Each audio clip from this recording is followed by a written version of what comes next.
हम आप सबको विवाह गीत सुनाएंगे जो इस तरह है। संझवाही उगेला तरैया मोरे बाबा रे, संझवाही उगेला तरैया मोरे बाबा रे, शुक्र उगेला भीनु सार रे ललनवा रे, शुक्र उगेला भीनु सार रे ललनवा। जब शुक्र गईले नी ससुरु के बगिया रे, जब शुक्र गईले नी ससुरु के बगिया रे, सोन सोह गैला गए भूलाई रे ललनवा रे, सोन सोह गैला गए भूलाई रे ललनवा।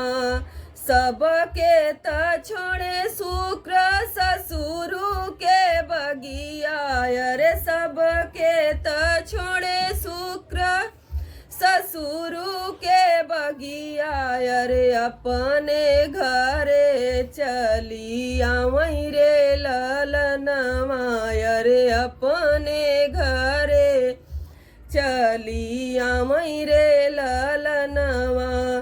खोली दे तू मोरी माया बजरल के वड़िया रे, खोली दे तू मोरी माया बजर के वड़िया रे, सोना सोह गैला गए भूलाई रे ललनवा रे, सोना सोह गैला गए भूलाई रे ललनवा।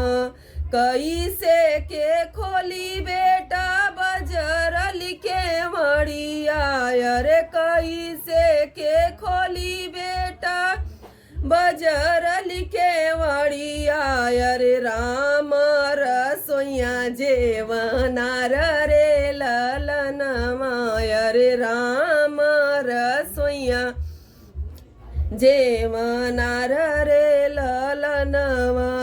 अबही त मोरी माया मोरे संगे खैलू अरे, अबही त मोरी माया मोरे संगे खैलू अरे, के बादे जेवना बनाई रे ललनवा रे, के बारे जेवना बनाई रे ललनवा।